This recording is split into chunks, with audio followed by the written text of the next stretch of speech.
And now, the Lowe Post. Welcome to the Lowe Post podcast on a Tuesday afternoon, where I am joined by one of my most frequent guests, my first ever guest for the first time in a long time, actually. Mr. Kevin Arnovitz is here. How are you doing, sir? I'm well. How are you?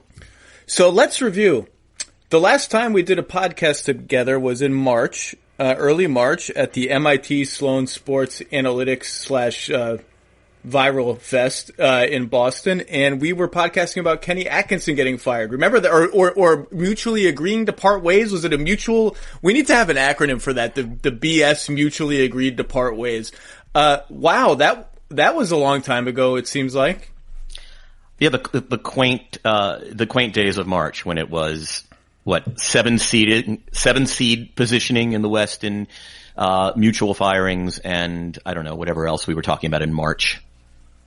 Somebody mentioned to me on a phone conversation the other day, where do I think Reggie Jackson is going to fit in the Clippers postseason rotation? And I was like, dude, I just forgot that Reggie Jackson was on the Clippers. So until you just said that, so the answer is I don't know. I have to go back and read what I wrote 4 months ago. So here we are. It's Tuesday. The NBA, as we are taping this, has not yet sent the allegedly 125-page healthcare protocols for the Orlando bubble / campus environment. Kyrie Irving and a number of other players have expressed, I don't know quite what the right word is, concern about going, and a desire to perhaps step back and not go, to focus on social issues and racial justice and other things like that. Other players are concerned about just being quarantined and the social isolation of that, being away from family for 45 days until the first round is over. I still think it's going to happen. Almost everyone I've talked to in the league, agents, players, coaches, GMs, league people, are optimistic it's going to happen, minus some number of players who choose not to go. And to me, this is a pretty cut and dry issue. If you don't want to go, I don't really even care what your reason is. Don't go. Like, it should be a very personal choice, because if you're scared of the virus, that's legitimate. If you're scared of the mental health consequences of being isolated from your family, that's legitimate. If you want to continue to protest in Black Lives Matter movement and for social justice and racial equality, I don't even know what the word for that is. That's so much more than legitimate. Like, do that. I don't have any particularly strong feelings about, like, that's pretty simple to me, right? Like, where are you on this, on the bubble in Orlando right now? An identical place. You should, if for whatever reason you do not want to go, be it health, be it mental health, be it your commitment to activism off the court, you should not go, and you should not be penalized. And I think you should also not be stigmatized. I don't want to hear, oh, he's soft, or he's letting his teammates down in a championship drive. I think we stigmatize soft and competitive in different ways, and I think simplistic ways. So you shouldn't have to go. You shouldn't be penalized monetarily or by way of stigma. Yeah. Now, I mean, I do think it will be interesting to see if any of the key players on the 6 best teams decide not to go, because at that point, the NBA still goes forward with it. I mean, if LeBron doesn't go, which is not going to happen, LeBron is by all accounts going, then it becomes a different thing. But if any of those key players on LA, Milwaukee, Boston, Toronto, maybe Philly, maybe like Denver, Houston, just because of the star power on Houston, if any of those guys bow out, and I have not heard any, and I'm talking key players, like Dwight Howard was a fantastic reserve center for the Lakers this year. The Lakers can move on without Dwight Howard if he chooses not to play. Ditto with Avery Bradley, although their depth starts to get hit a little bit. But if the key players on those teams don't come, then the sort of looming asterisk, gimmicky, is this the real NBA playoffs, begins to sort of emerge as a real thing. But if guys on Phoenix, or if guys on anyone in like the 7 and below range don't come, I just think it's like, I don't think that really takes away from the event so much if like Devin Booker decides not to come. You know what I mean? Like, Phoenix is not going anywhere anyway. The thing I'm most interested about are going to be the health protocols. And I have no doubt that the league will come up with something, very tight, very specific protocols for various contingencies. And the Players Association will eventually agree to them. The question to me becomes, like, for instance, let me give you a scenario, Zach. 4-5 matchup, round 1, series tied 1-1. in the day prior to Game 3, player A on the 4 seed tests positive for the coronavirus. There will be a protocol. It will. I don't want to speculate. It might be that he is obviously put in quarantine. The show goes on. What I've heard from various people I've talked to is that there really isn't much flexibility to delay a game a day. But let's, for argument's sake, say they've got some flexibility, though that runs counter to my best intelligence. But here's my question: if the protocol is and the show goes on, what happens if on the 5 seed players B and C say, "Look, I'm not comfortable taking the floor tomorrow night. I know protocol says we go ahead, but frankly, I resent having to choose between my state of mind and my comfort and frankly, life and death the way I see it. And, well, whatever the Players Association agreed to. And then I'm put in a position where, I mentioned this before, if I don't play, I'm letting my team down. I suspect that person wouldn't face economic consequences.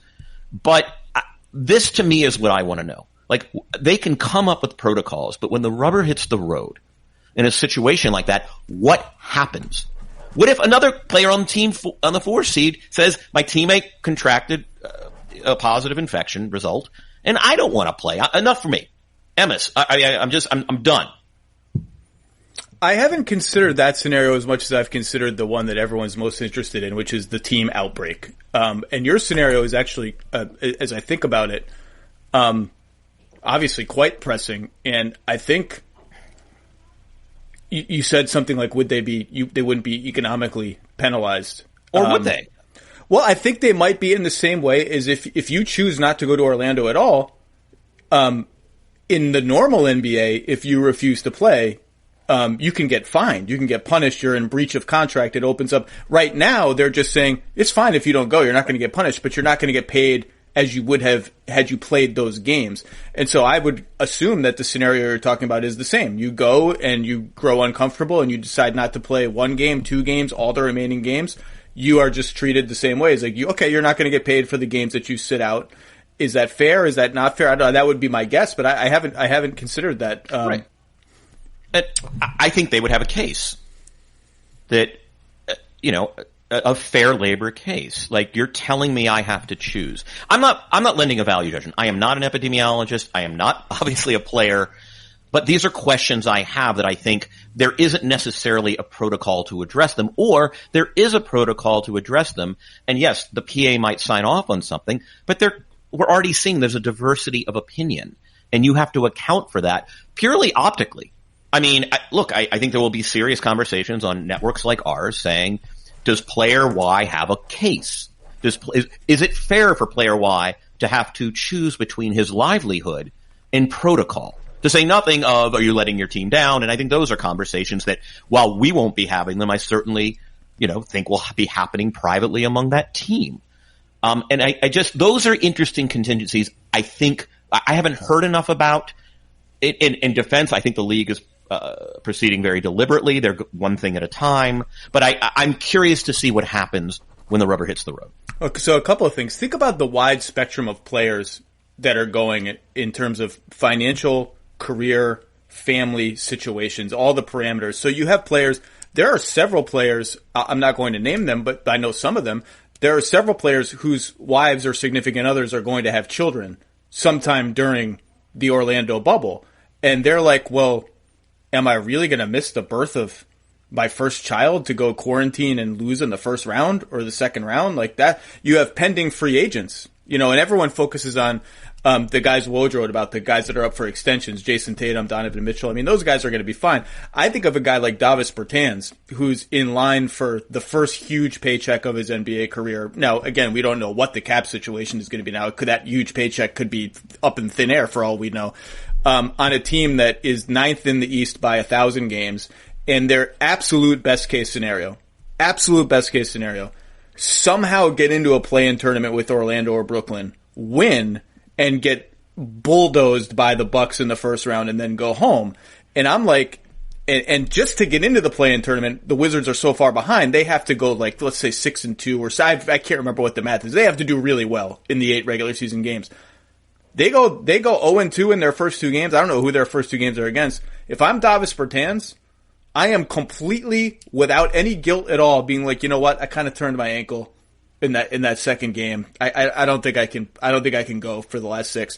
And I do wonder what life starts to look like for teams that are on the outside of the playoff picture and they lose their first 2 or 3 games.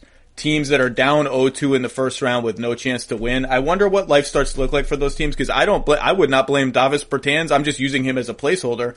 1 iota for being like, you know what, I turned my ankle. Like, I gotta get out of here and go home. I think we're not, and again, I don't say this as a matter of criticism. I just think we're not looking at these various human factors carefully enough. I'm curious to see, just as you said, I mean, we talked about the mental health.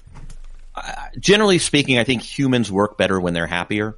That's not to say there aren't players who play great angry, or the less comfortable I am, you know, you create adversity for yourself. God, we just watched a documentary about this. But I'm curious to see that after 6 weeks, forgetting the fitness issue and the guys have been inside and all that, I'm curious to see how this weighs upon the psyche of these players. I know to the average fan, oh, poor players, they have to stay in a luxury hotel. Now, it's not, this is a major departure from standard operating procedure, and I don't care who you are. Also, the first 45 days, your family's not there, and your friends aren't there. Everyone's like, oh, they've been quarantining this whole time. The critics are like, oh, they've been quarantining this whole time. What's more quarantine? Well, they've been quarantining with their kids and their wives and whoever. Like, now they're going to quarantine alone for 45 days, which to me, the first half is more fraught. Viral issues aside, like, we'll see what happens to the virus in Orlando. We'll see who gets it, who doesn't get it, whatever. Just from a mental health standpoint, the first half is more fraught to me than the second half. Because if I get through the first 45 days, that means I'm on a good team and I have a chance to win. I have a chance to go really far and maybe win the title. And I can kind of see the light at the end of the tunnel. And that hotel room next to me that was occupied by the Suns or the Wizards or the Kings or whoever is now open up for some of my loved ones to come over. It's the first 45 days where I'm like, I'm on team X. I got no chance. I got to do what? For 45 days? I got to do this? Like, this is stupid. What am I doing here? Yeah. The second 45 days, I think the Tom Hanks castaway factor sort of takes in, right? Like, you've been deprived of everything. You build this new civilization. You actually get really strong. And, you know, the end is in sight. At the end of the day, you're paying for a championship. There's a certain point at which the stakes maybe overtake the discomfort. But you're right. Like, the first 45 days with just, again, the probabilities versus the disparity in comfort is an impossible negotiation. And in terms of social justice, which is far more important than any of this that we're talking about, to me, that's a decision for any player to make. And you've seen Michelle Roberts, according to Woj and Ramona, has mentioned the sort of power of the John Carlos, Tommy Smith fist at the 1968 Olympics and opportunities to do things like that. And I know some players, I've been talking to some players who are contemplating some pretty dramatic stuff if they go to Orlando. And I shouldn't say any more than that, but there are a lot of players who feel like, look, these guys are all smart. They're all engaged in these issues. You put X hundred of them together in Orlando, they're going to come up with some things that are memorable, powerful, symbolic, emotional, at a time a month from now when maybe the actual on-the-street protests have petered out a little bit and the movement needs a little bit of a jolt. There are ways for them to do that. And everyone's going to focus on the kneeling and the anthem. And if the NBA actually tries to enforce the anthem rule, I just can't imagine that would be the case. If a player wants to kneel, let them kneel. I would hope the NBA will let them do that. But that's thinking of the one right in front of you, the one we've all been talking about. These guys will come up with some stuff that is way higher concept and more powerful and more symbolic and involve many more people. The opportunities are going to be there. But again, that's up to a player. If a player wants to go that route, that's fine. If a player says, I don't want to go to Orlando and protest as part of me performing basketball for a bunch of white governors, you know, mostly white governors, I want to be at home and in the streets with my family, like, that's fine too. Yeah, I don't know what I bring to this conversation, but if I'm looking at it dispassionately, I'd say this, and Mark Spears wrote a really strong piece for the Undefeated. But that's right. I should have mentioned Mark's piece. It was a very good piece. You know, having the attention of people has never come with more power, right? Because everyone is watching everything all the time, and you can leverage that attention as a social and political tool. Like, the talent and dedications of these NBA players mean that millions and millions of people from around the world will be watching them for weeks at a time. And they have an extraordinary opportunity to impart their message and inspire those viewers and generally raise the level of consciousness about the issues they care about. And they can choose to do that in a number of ways. I mean, you mentioned some symbolic things. Look, for instance, they can tell broadcasters, if I am selected for a post-game on-court interview, assuming such a thing exists, like, there's going to be at least one question that is going to address the issue at hand. Hey, by the way, we'll provide you with that question. Same thing with a press conference. The NBA players. By the way, I can go one further than that. Yeah, I know that there are players who are thinking about mentioning the names of black people recently killed by police in every answer they give. In some context, in a post-game interview, which would be, that's one way to do it. Here's another idea. The postseason, in fact, the regular season, they're going to be down there for like 2.5 months. That's 70 days. 70 organizations tonight is about, I don't know, a voting rights initiative in Georgia, where 55 years after the Voting Rights Act, we're still dealing with this ridiculousness as we saw last Tuesday. You know what? Tonight is about a rural health initiative in Alabama, where, by and large, there are counties, majority black counties, that literally don't have a cardiologist, that don't have basic health services that you would see in certain third world countries, right? Tonight is about X initiative, right? Tomorrow night is about a criminal justice reform measure in the state of Illinois, Chicago, blah, blah, blah. Like, this is where it's not about disagreeing with players who might feel otherwise, but I just feel like there are very few people in the world that, by virtue of their talent, can command the attention of people on a nightly basis. NBA players, because of the work they've done over the course of their careers, demand that. And that to me is, you could have 70 initiatives, really important nonprofits around the country. I'm all for symbolic gestures in that they bring important media and important attention. There are also some organizations that day in and day out desperately need resources to provide, to get someone who's 75 miles from a hospital. There was a great New Yorker piece a couple of months ago about just how underserved Alabama is. And, I mean, there are good people in that state day in and day out who are trying to pushing the rock up the hill to equalize this. Well, the voting rights stuff. I mean, I have loved ones who have worked on that at various organizations and told me, it showed me the literature and showed me stories about, people who don't have driver's licenses because they don't have a car and they have medical issues or whatever. They can't get to a DMV. It's 60 miles away, blah, blah, blah, and the gerrymandering and all that. But I think that's a good point. And the players, the talent is irreplaceable. The players have leverage right now. It's easy to say that the players do not have as much leverage as they seem to because of what's looming on the other side, which is if they decide not to play, the owners are going to rip up the collective bargaining agreement. There's going to be a lockout, and the new CBA will presumably be less friendly to players. But I got news for you. The owners don't want to do that.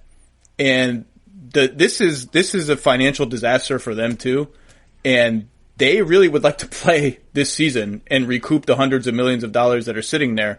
They would really like to find a way to play next season. They don't, even though they have more resources than the players, they do not want to go a year and a half without basketball, even if the other side of it is a CBA where they get 5 percentage points more of basketball-related income than they do now. So I do think the players have leverage right now in this moment. And you're seeing it. The real inspirational stuff is the college guys who are saying, I don't want to go back and play football for your school if you have this freaking Confederate slaveholder's name on this building. Like, they have power. Like, the talent is irreplaceable. It'll be interesting to see how it all comes out. I still think we're playing. The health protocols will be interesting and comprehensive. And, it just, at some point we'll all know, right? Like, at some point this will not be speculation anymore. We'll all know, and I think we're ready for that point. Nominally, this is not why I had you on to do this podcast, but it's just too interesting to talk about. I had you on because we both picked our, I guess, tentative all-defensive teams. I don't know. These are like almost final. These 8 games they count, but they don't count that much for awards purposes. I mean, in the percentage of the season. And I love all defense. It's one of my favorite awards to do. There's so many different stats you can look at, but at the end of the day, it sort of just comes down to how those stats interact with what you saw on film. And unlike all NBA, you only get 10 spots. You get a first team and a second team. 2 guards, 2 forwards, two guards, 2 forwards, and a center on both teams.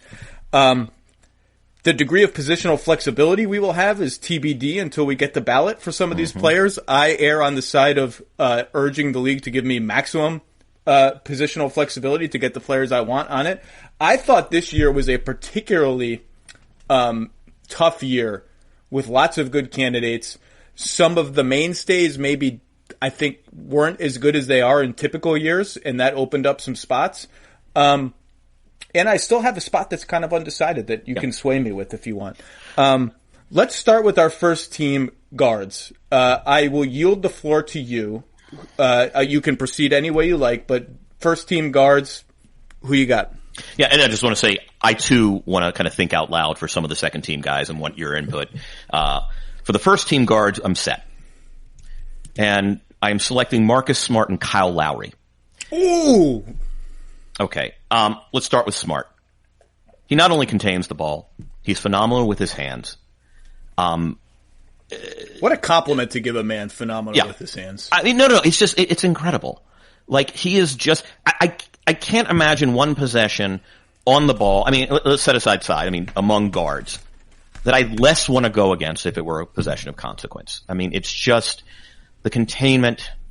And it's funny, he's such a brute force and it's scrappy, but there's actually a great deal of finesse to his defense too. Anticipation. And I just love watching him play defense. Lowry's interesting because usually a guy who, when he's older, might lose a step. And by the way, we talk about losing a step offensively. Guys lose a step defensively too. It doesn't just work one way.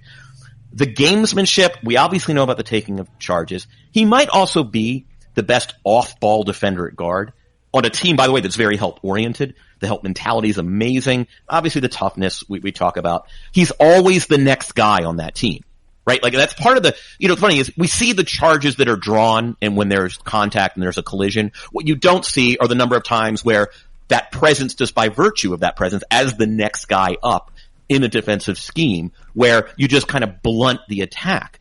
I mean, how many plays a game, like, does he stop the ball? It's incredible. And I just feel like I'm putting Lowry, and there are some other guys that I'm considering for second team who are all great, but I'm comfortable with this pick, and those two guys are who I have. So my first team, we share one in common, and that's Marcus Smart. Marcus Smart is a no-brainer to me. I don't even need to defend the pick. He's a first team all defense level player. He's on the team. I don't have Lowry on my first team. We'll talk about him in context a little bit later, but I mean, he has a case. It's not because he doesn't have a case. He led the league in charges drawn. He is, as you said, one of the smartest off-ball defenders in the entire league. And that team functions on IQ and positioning. And Lowry epitomizes that, more than almost anyone on that team, maybe other than Marcus Gasol. I think I had a difficulty with there's this school of guys, so I'll put 3 guys in this school of defenders because I thought of them similarly. Kyle Lowry, Chris Paul, and LeBron James. And what they share in common is their head-to-head matchup is often one of the weaker players, if not the weakest player on the other team. Toronto is afforded that luxury with Van Vliet and the versatility of Anunoby and Siakam. LeBron just punts all the tough assignments. And CP, because he plays with Shai Gilgeous-Alexander and often Dennis Schroeder, they put him off the ball on some of the weak spot-up guys. But their value in that role as helpers, as rovers, as communicators, as guys who can switch onto the lead ball handlers late in possessions is enormous. And so it was hard for me to sort of weigh those guys against the guys that can do all the things I just talked about off the ball, but also start every possession on either the other team's point guard or like the best player on the other team. So that's why I didn't have Lowry on first team. He's definitely in the conversation for one of the 4 guard spots to me. My other first team guard And this gets me into positional issues, although I'm confident this guy is A, unclassifiable. You can't classify him by position, really. And B, was classified as a guard for essentially every award last season, every kind of award. And that's Ben Simmons. So my first team, all defense guards were Marcus Smart and Ben Simmons. And I think Ben Simmons is, do I need to defend this pick? The guy guards 5 positions. He had a stretch of the season where he was like Deion Sanders closing games with interceptions and stuff like this. Like he was crunch time steals, and just was a ferocious defender the entire year. I guess if you could have a knock on him a little bit, it's that the Sixers defense suffers a bit when he plays without Embiid. That's the case for everybody on the Sixers, even Tybal, who is a candidate for one of these spots as well and is the best defensive rookie I've ever seen since Kawhi Leonard, maybe even better. But I just think Simmons had a fantastic defensive year. The numbers are all there. I'm a sucker for versatility. Having a guy that can guard literally every position just affords you so many luxuries of, you can have a weaker defender on the floor because you can put him anywhere. And it just allows you all sorts of different lineup constructions. All right, before we get to the rest of the first team, I think it's smoother if we just go by position. So let's go to our second team guards. Again, you only get 4 slots. It's a crowded league. There's like 30 good candidates for these positions. You only get 4. Simmons and Smart for me so far, Smart and Lowry for you. I had 3 guards to me that stood out above the rest that were like absolute stone cold locks for 3 of the 4 spots. Simmons, Smart, and a guy that I'm going to name in a second. I'm curious if you have this same guy on your team. So please reveal your second team guards. Before we do that, let me indulge me a quick rundown of honorable mention. Just quick. I'm not going to do qualities or anything else. Guys I want to recognize: Drew Holiday, Chris Paul, Fred VanVleet, and I have a special spot for if he played more, and that's Michael Carter-Williams. That's an if he played more. Then I get to the tough part. I've got 4 guys that I really want to consider, and I think one of them is a slight notch below the other 3, and that would be Patrick Beverley, who needs no introduction. He was not my lock, okay, and is in fact. Yeah. So I'm gonna wimp out a little bit. Well, I have my 4th spot is written in pencil, not pen. Yeah. He is a candidate for that 4th spot, but he's not written in pencil. Right. He's not the guy right now. Yeah, and that's the case for me. So the guys, the 3 to make 2 for me are Eric Bledsoe, Ben Simmons for all the reasons you've cited, and Danny Green. I'll start with Green. This guy is so solid. I don't know if there's a guy who knows personnel better. He's still the best transition defender in the league, not named Giannis Antetokounmpo or one of the chase down menaces, right? And that's really important, especially given the trends that the league's gone in. Like, just having a guard who knows how to stop the ball or fan out to the right position is just, 3 times a game I see this. I don't know how many points it saves. Someone more advanced than me can defend that. He's lost a little bit of the step in the sense that I see more blow-bys, and that might be what checks him off the list. That's exactly, so what you just said is why he's not on my short list. Right. And I think he's probably the odd man out, which would leave me in my second team with Eric Bledsoe, top 3 or 4 statistically consistently as a pick and roll defender. Milwaukee demands a lot, and you and I have talked about this incessantly, kind of Bud's general allergy to switching, and he just demands everybody fight through every screen. There is no handing off. There's no late defense. It's incredible what Bledsoe's put together, and he's always had sort of the skills and strength, but we've seen him in the last couple seasons as an on-ball defender, fighting through stuff. It's pretty impressive. And then I think it's going to be Simmons for me for all the reasons you cited, most prominently that versatility. What he allows them to do is really powerful. And you must be able to, given the diversity of offenses in the league that you face. The idea that there's never a game plan where you're screwed because you have Simmons, you can deploy him in any different way. So I'm going to go with Bledsoe and Simmons, with apologies to a guy I'm leaving off, Danny Green, for the first time in a while. But damn, he's good. So interestingly, my third stone cold lock had to be on the team. Almost put him on first team. Thought he might have been the single most impactful guard on defense in the entire league this year. Did not make your short list. And that's Chris Dunn. I have Chris Dunn. He's amazing. He's on my if he played more team. I think he played enough. The knock on his resume was going to be he's a backup. And I do think, and this is why a guy like Tybalt isn't going to make it for me, I do think it matters, starter versus backup, just the quality of the opposition that you're defending, even as rotations get more staggered and sophisticated and all the lineups are kind of hybrids. I think it matters. But Dunn, due to injury, ended up starting 32 games. He guards every perimeter position. I mean, he was effectively the Bulls' starting small forward at points. I believe he led the league in steals per 36 minutes, and without sacrifice, without gambling, that guy was the most ferocious in your jersey, absolute. You do not want to dribble the ball around him if you're a subpar ball handler, in the passing lanes, just everywhere all the time. I thought defensively, and I really admired his season because the Bulls clearly gave up on him as their starting point guard of the future, and with good reason. Like, he's just not good enough offensively. They signed Satoransky. They draft Kobe White. He's not a part of their plans. He's in trade rumors from before when the season starts.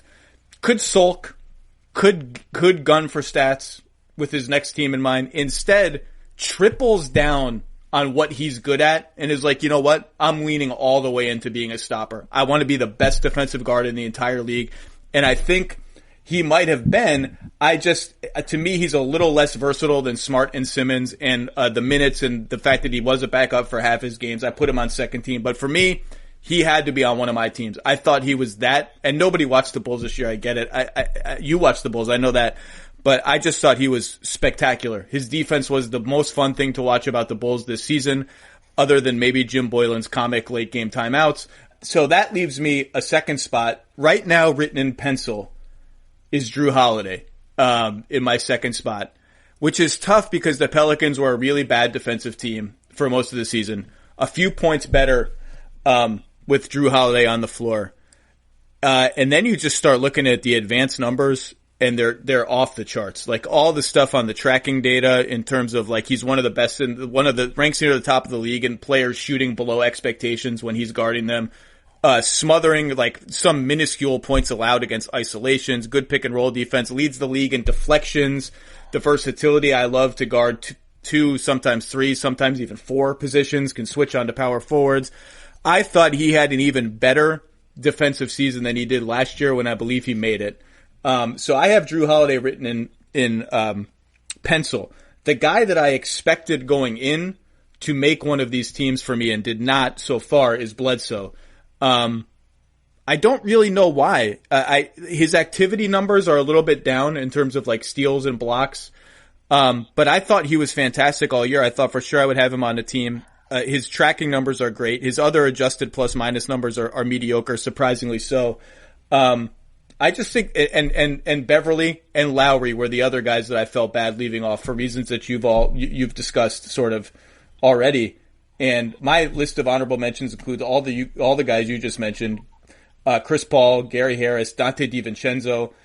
Someone on the Celtics, whether it's Tatum or Brown, has to count as a guard given the lineups they've started for a lot of the year, or could count as a guard. And I think Tatum was better than Brown this year.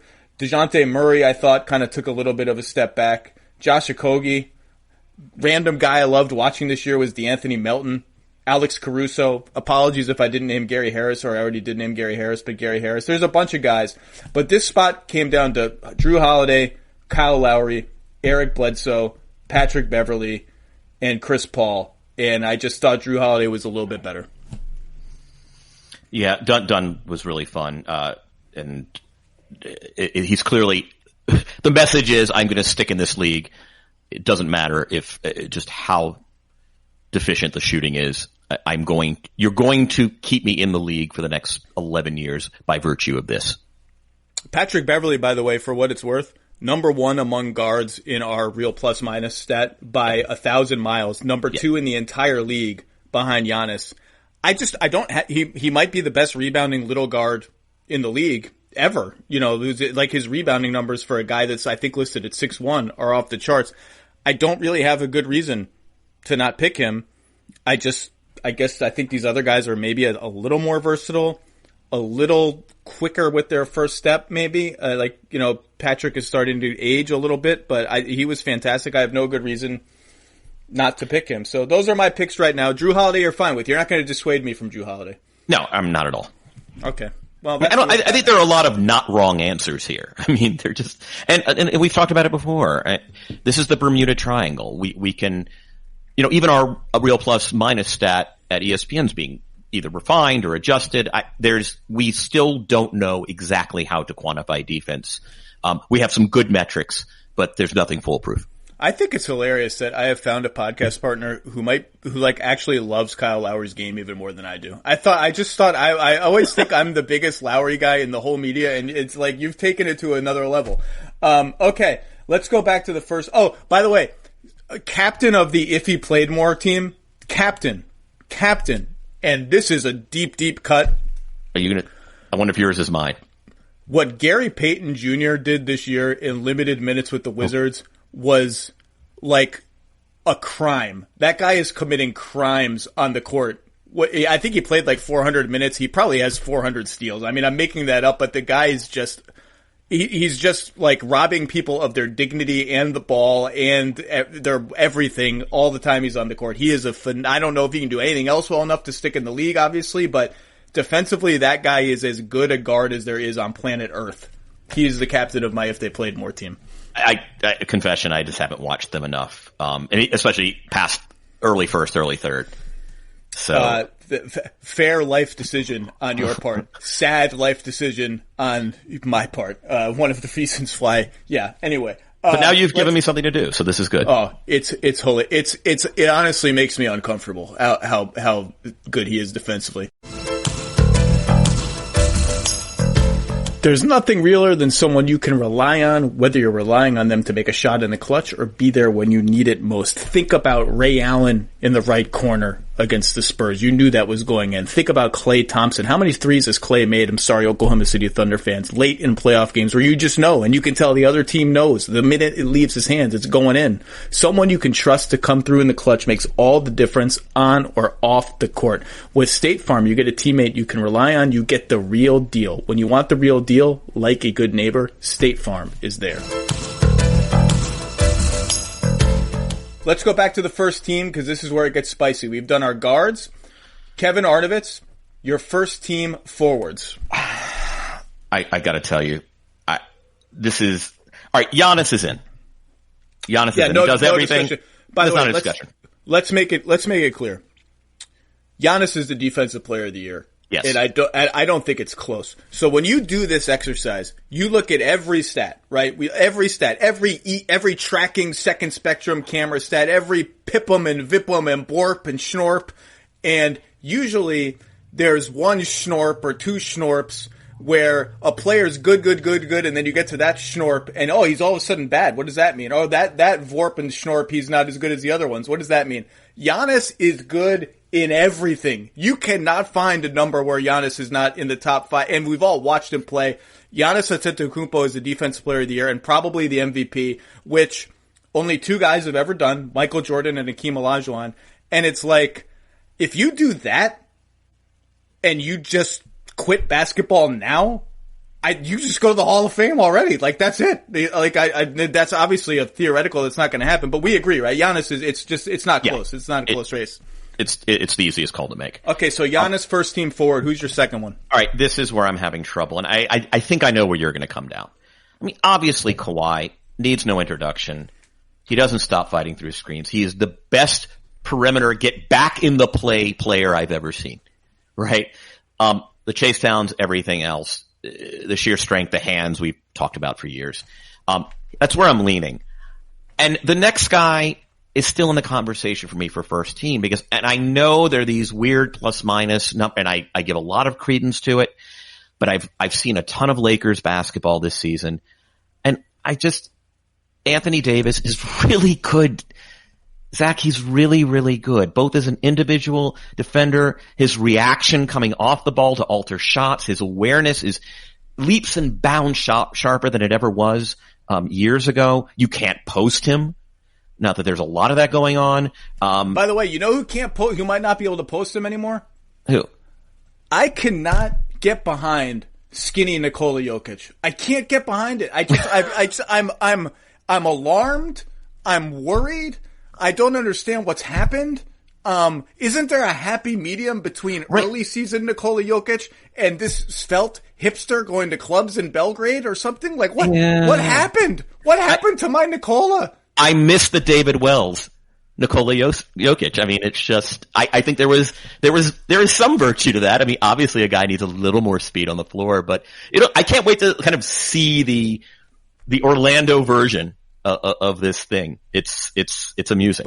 But in all seriousness, people on Twitter started raising the question right away. Has he lost too much weight? Is this actually going to hurt him? Because a lot of his offense, first, obviously he's the best passing big man that we've ever seen, but a lot of those passes are unlocked by his post game, and his post game is both a combination of hands and finesse and of Kevin McHale style moves, and B, he's just going to mow you over, just plow you over. And if he's lost the plow you over gear against guys like Anthony Davis who are about his height, that matters a little bit, and you can make up for it with your counters and your moves and your canniness. But people in the league, real executives and coaches, are like, I kind of wonder how that's going to play out if he stays this skinny. Now, he's still in Serbia, which means he could be eating burek and cevapi and drinking Shavarica and Now you're just showing off, Zach. You're just showing off your Balkan nomenclature. Okay. Anyway, he's clearly not a candidate for all defense, so we've gone off the rails. But you just have to realize how far in this is. 5 words you'll never hear a gay man from Los Angeles say is, I've lost too much weight. So it's just, I just can't even conceive of this.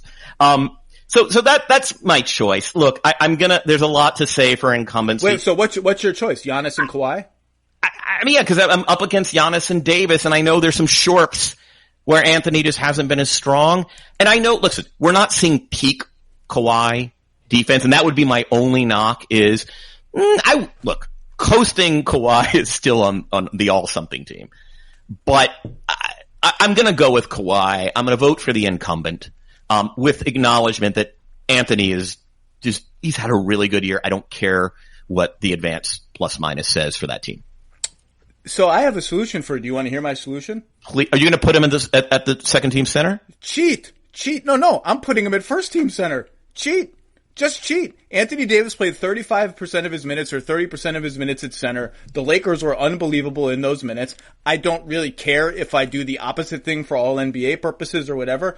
I want to get the guys who deserve to be on the first team. And this gets to the crux of the matter. Because if you put an Anthony Davis at center to reward him for a phenomenal season, and my first team front court is Kawhi, Giannis, and Anthony Davis, if the NBA allows me to do that. If they don't, then I will protest and I will mount a vigorous counter argument as to why I should be able to, which I'm doing now. If you put Anthony Davis at center, that means one of Rudy Gobert and Joel Embiid is not going to make an all-defensive ballot. In most years, perhaps even in this one, that would be surprising, irresponsible. I don't know. Both of those guys didn't feel quite right to me this year.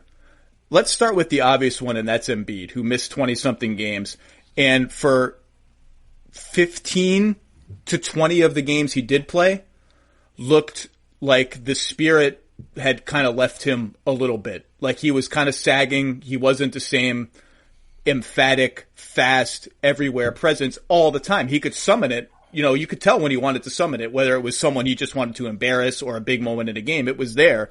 And I thought Gobert was 5% worse than usual this year for some reason, was just not quite at the same level. Obviously, both players I described are still the two best defensive big men in the league, but I think there's enough chips in the armor with both of them this season to slide Anthony Davis at first team center, particularly when you factor in the missed games for Embiid. Now, I will say, maybe it doesn't even matter how hard Embiid tries or what kind of shape he's in, because almost every statistical indicator. I mean, again, you can find your Schnorps and your Vorps that are not so friendly to Joel Embiid this year, but most statistical indicators scream just this dude's presence on the court is the most important thing on defense in the entire basketball world. Just his presence. Every Sixer is way better on defense when Joel Embiid's on the floor. the opponent's shot selection with Joel Embiid on the floor is completely warped. No one even tries to go to the rim against Philly when Joel is on the floor. Obviously, he has really good defensive partners up and down the roster. That helps. But all the evidence suggests this guy is a one-man defensive wrecker, even when he is half-assing it and a little bit out of shape or whatever the case may be. I just thought, missed 20 games or whatever, half of the games he did play didn't quite look as into it as he usually is. I'm comfortable leaving one of those guys off an all-defensive team for this 1 year if it allows me to get Anthony Davis on the first team, because I think he deserves it. Now, maybe the league won't let me do that. Maybe the last 8 games I pivot or something like that. But right now, my first team front court, my first team top to bottom is Ben Simmons, Marcus Smart, Kawhi Leonard, Giannis, and Anthony Davis. What are your thoughts on what I just said about Gobert and Embiid? Who is your first team center if you stick with your current construction? Okay. So here's the thing. I don't want to move Davis for this reason. They're two guys I really like, and actually Embiid's sort of off my list this year. And I listen, it's a combination of factors. I'm so excited for who the second guy is going to be, because I have a hunch who it is, and it's someone I really, really, really want to talk about. I think we're going to talk about the same guy. But now, do you want me to do center? Yeah, do your first team center. It's a little bit of a horse race this year, and I know it's not supposed to be. Rudy, obviously. Rudy Gobert. We can talk about it forever. The reaction, the closing speed, the blocks he makes when you think he's out of the play. He never takes a possession off, blah, blah, blah. And maybe I'm bowing to narrative a little too much, but Brook Lopez, Zach Lowe. Yes! Has been fantastic! Like, forget the fact that the rim protection in their base defense. Forget about the multiple efforts. Like the fact that he was labeled soft and like he's completely transformed his defense. Like the feel he has for what's coming at them. Like he guards bigs that roll. He's in coverage. He'll close out to the pick and pop big. Like it's not, if you and I thought we were having this conversation 5 years ago, we'd laugh ourselves off the podcast. There are nights when he is the best center in basketball, even apologies to Gobert. Now, I think Gobert's my first team guy, but Brook is ridiculously good. And if you didn't carry with you the perception of years past and you came down, you were Rip Van Winkle and you watched, 3 weeks worth of games around the league, tell me you wouldn't have Brook Lopez as a top 2 center defensively. I'm so excited that you brought him up, because he's right there with Embiid for me, where if I have a second team center, if I slide Davis to forward and have 2 traditional centers, he's right there for me. He's everything you just said is true. He's more versatile than people give him credit for. And I just think the way we discuss Lopez, and I think you nailed it, it has to do with his prior career and his prior reputation.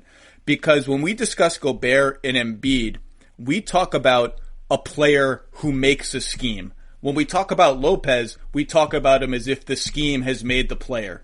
And I'm not sure why that is, other than Brook Lopez's reputation preceded him into Milwaukee. So therefore, it must be that this scheme has masked his weaknesses rather than his strength has made the scheme stand up. We just don't talk about him in the same way, and it's not fair to him.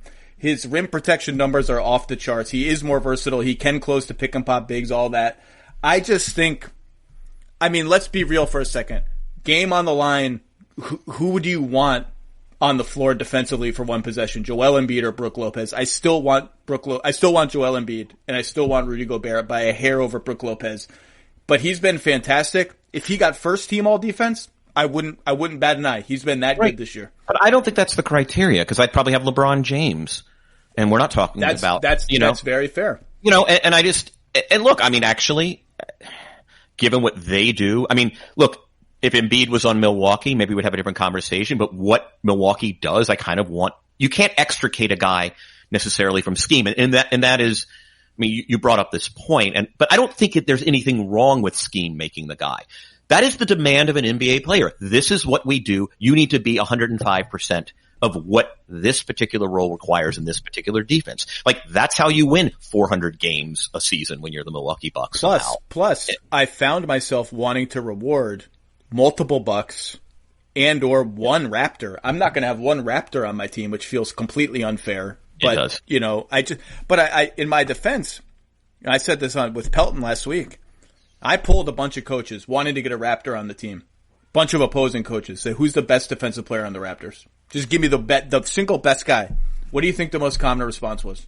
I mean, I've had the same poll, and maybe we talked to different guys. I mean, Lowry's the guy every coach wants to talk about. I heard more Gasol more than Lowry. Okay. Fair enough. And I love Gasol's game. And the other reason, this is why I don't want to move Anthony Davis over to center, is I just want those two guys. And the truth is my second team forwards, for whatever reason, I don't know what it is. The depth is there's some guys I like, but they're not perfect, and we'll talk about it, and I suspect we have many of the same guys when you're ready to do second team forward. I can't quibble with you. I can't. I mean, like, if you want Brook, he totally deserves it. I have Gobert as my second team center. I have Rudy Gobert is still the best defensive center in the league this year. He's my second team center after Anthony Davis. Let me just give you one Gobert stat.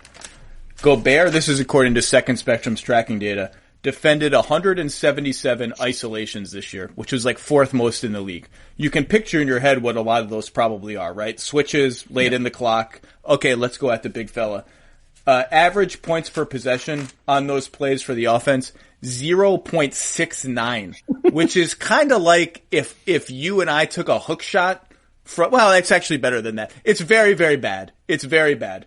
And for him to hold guards to that number, I think attests to his feet have gotten a little quicker. His ability to play the angles has gotten a little better. So even though I saw a little bit of maybe, again, 5% worse than usual, I still think he was the best of this bunch this year. So I have Gobert as my second team center, along with Chris Dunn and Drew Holiday as my second team guards.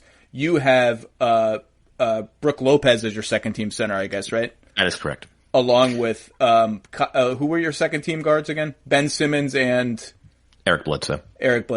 Okay, let's get to the forwards. If you don't have Anthony Davis as a first team forward, I assume he has one of your second team spots. Yeah, and that was really easy. If they played more, Torrey Craig. Ooh, interesting. If they played more, Torrey Craig.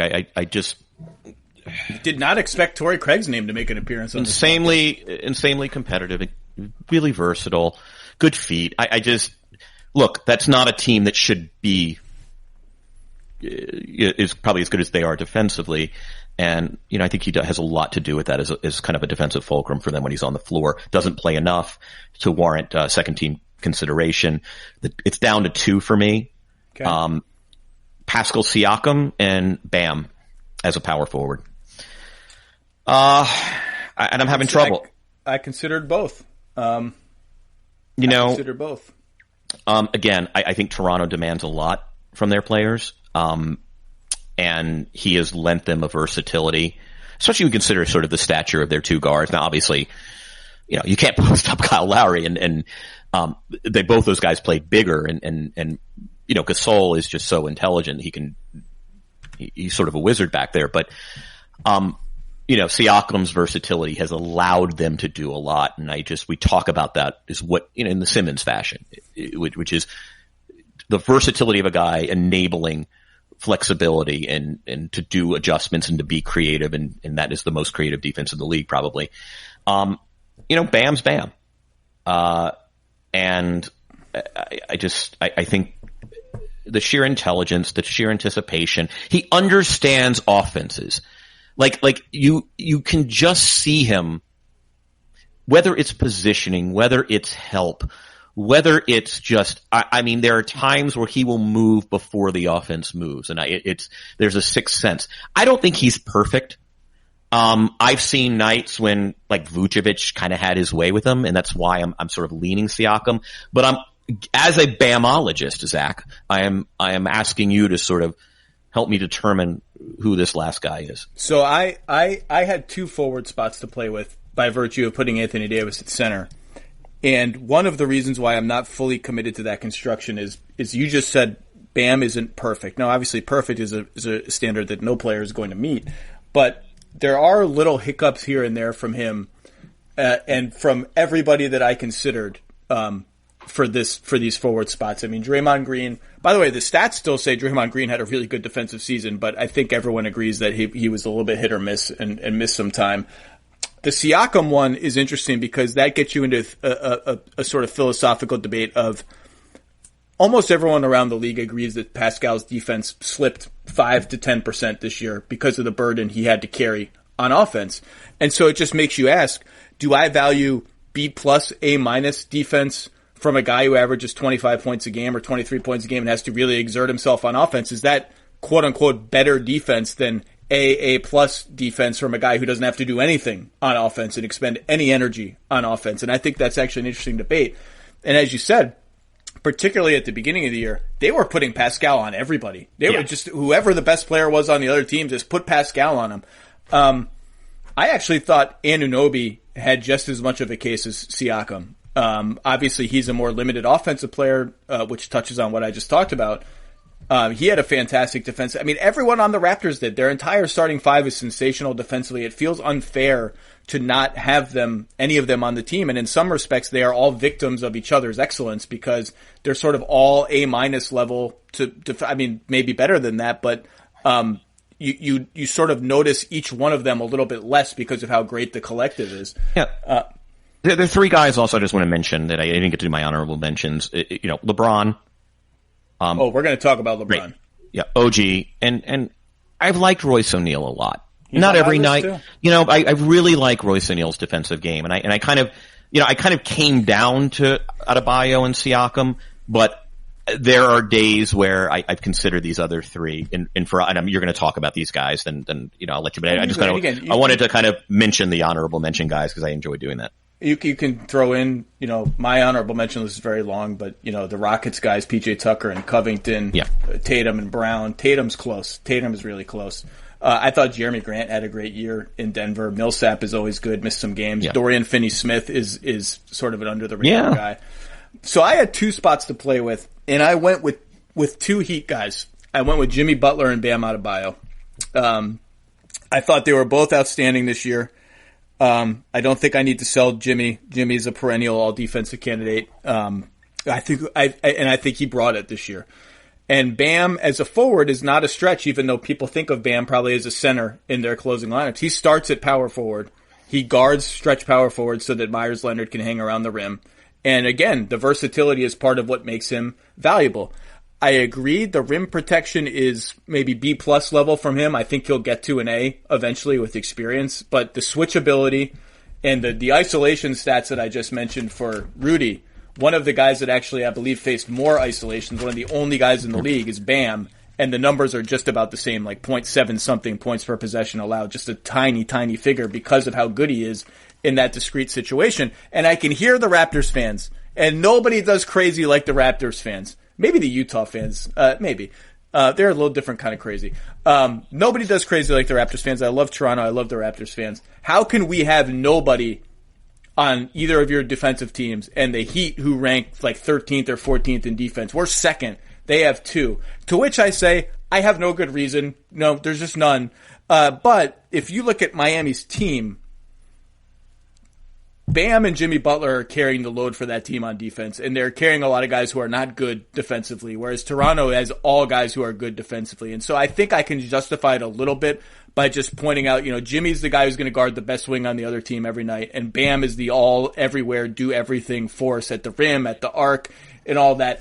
Like I said, I'm not 100% committed to these picks. I could get talked into putting Anthony Davis on the second team, and kicking one of these guys off. But that's my second team right now is Chris Dunn, Drew Holiday, Bam, Jimmy Butler, and Rudy Gobert. Yeah, and Bam has that Horford-esque quality out on the perimeter that I really like, and I'm sort of a weakness at. I think I'm going to go with Siakam.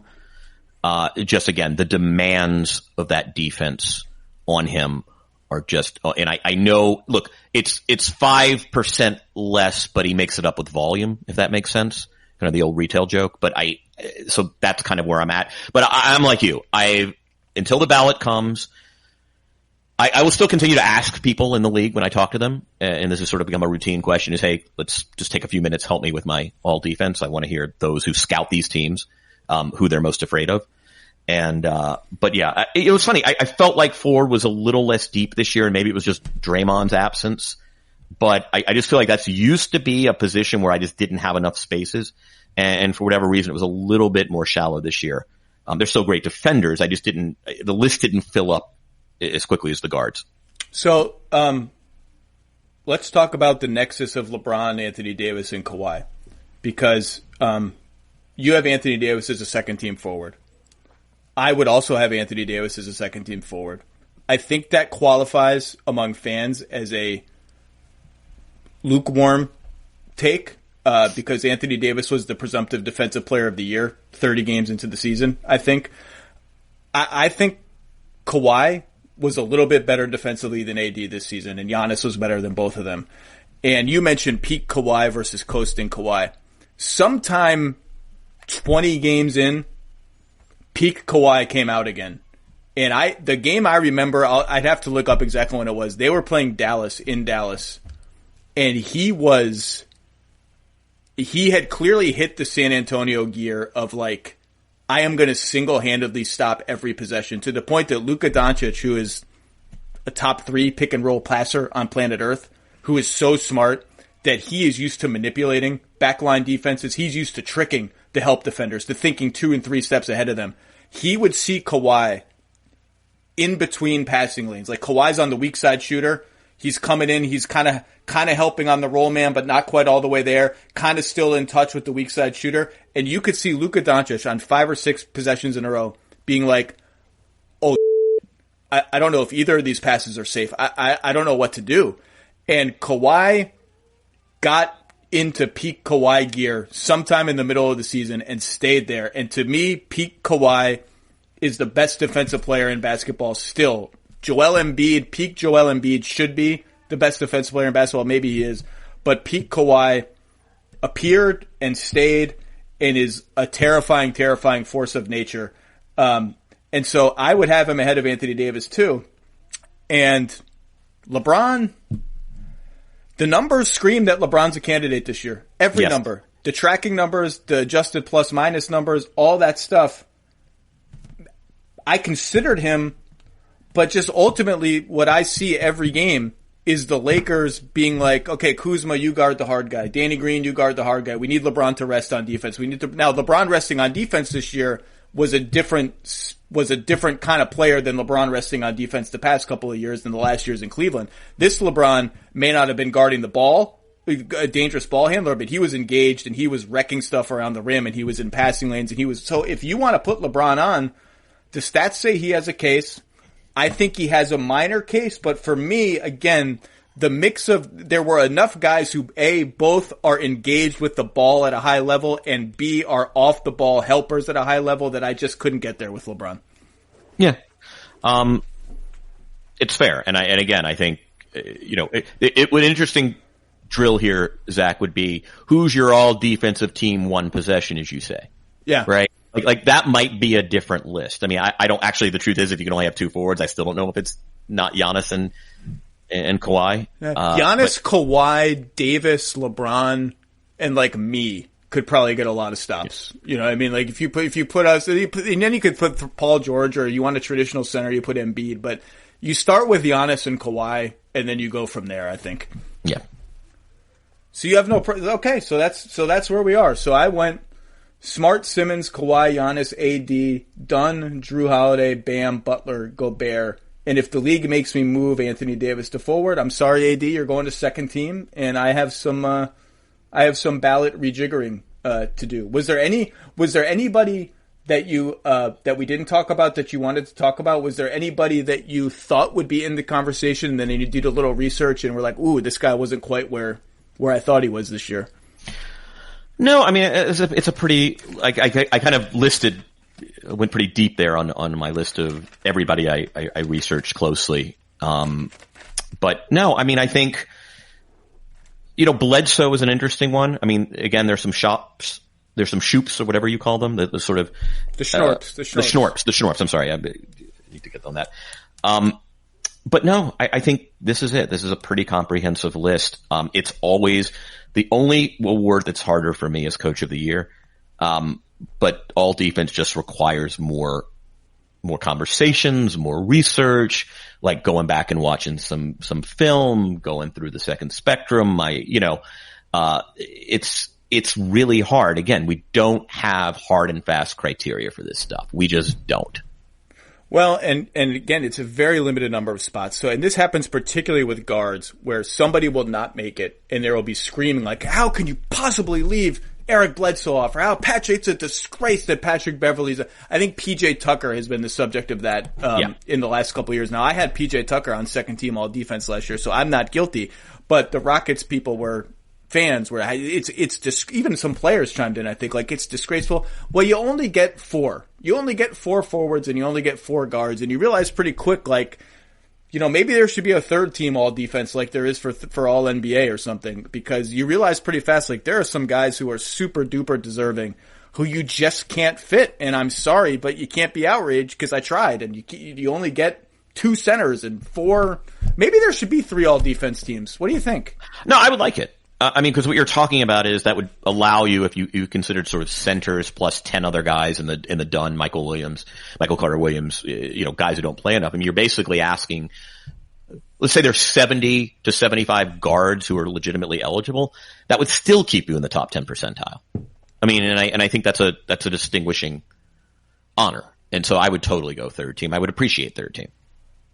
I love defense. I love this exercise. So those are our teams. We have some overlap. We have some disagreement. I am going to ride hard for Chris Dunn in award season, it's interesting. You just threw Embiid all the way out of contention. You obviously no.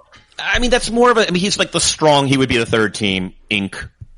Billboard. It doesn't even matter, right? Like he is. Okay. You know, it was to me Gobert, Lopez, and Embiid. While I have appreciation for Marc Gasol, I mean, those 3 were my 3, and I couldn't not give the honor to Brook Lopez this year. There's just, I watch a ton of them. I watch a ton of Philly too.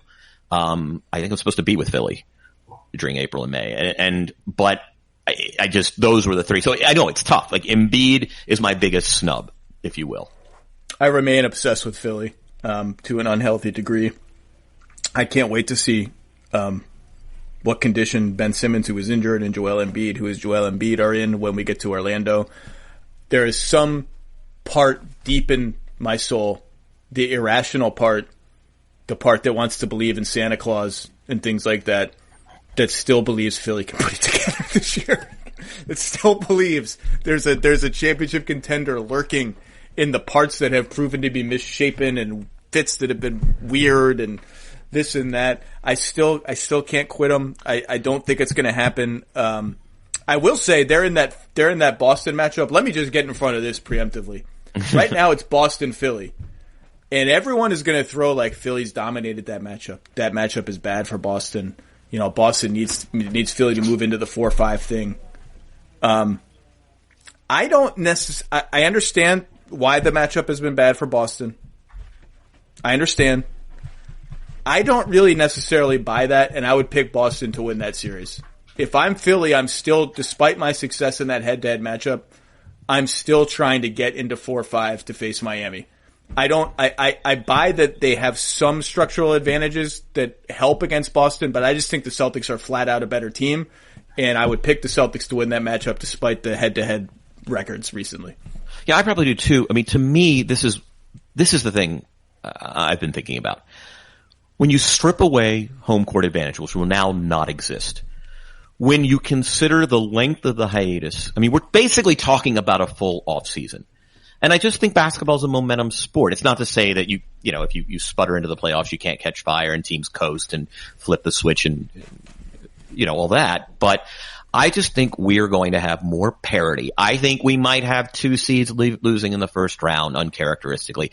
I think it is going to be, when you consider all of that, teams are going to, I think certain teams are going to have trouble recapturing their momentum. And I don't care about 8 regular season games. I just think people fundamentally change over a 3.5 month hiatus. And I think we are going to see, it's going to look like I think it could look like an NCAA bracket where it's like you look up in the regional finals and it's an 8 versus a 2 and a 4 versus a whatever it is. Like, I think this could be just wackadoo. Look, I could be wrong. It could be a chalk playoffs, as it often is in the NBA, but I just have a hunch that it's just going to be crazy. Well, we are going to see one way or another soon, including if this thing actually happens.